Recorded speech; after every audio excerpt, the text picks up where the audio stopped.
waxaa maanta runtii aan farxad noo ah guul noo ah in degmada Xamar Jajab gaar ahaan laanteeda General Kaahiye ay maanta noo suurta gashay in la soo gabagabay aan furno aan wadadii loogu magac daray General Kaahiye ee runtii ka soo bixaysay airportka dhinaca albaabka ku yaala Iskool Bulutiya ee loo yaqaan Marina Gate oo kadibna ku sii xiriisay wadadii weyneed ee Afisiyoni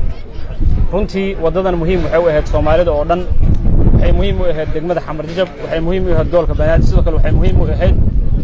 martida Soomaaliya timaada iyo sidoo kale dadka dhammaan Soomaaliya yimaado oo inta badan halkan ka soo baxa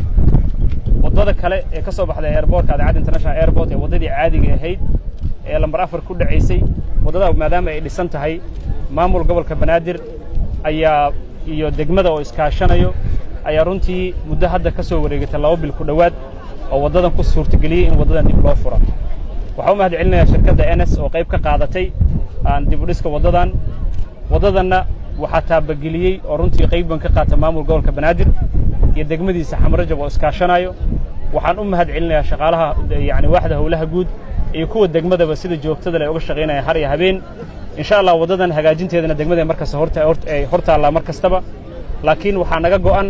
inaan bilicda soo celino sida aragtaan wadada hadda ee inta ka bilaabanaysa ilaa airportka tagaysa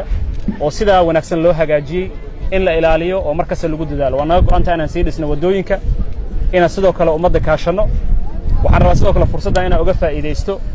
shirkii dib nooga dhacay ee shirkii wada tashiga nabadeynta iyo horumarinta gobolka Banaadir insha Allah waxaa la qaban doonaa oo dhici doona 28 bishan Janaayo haddii Ilaahay na gaarsiiyo aad iyo aad u mahadsantihiin salaamu calaykum wa rahmatullahi wa barakaatuh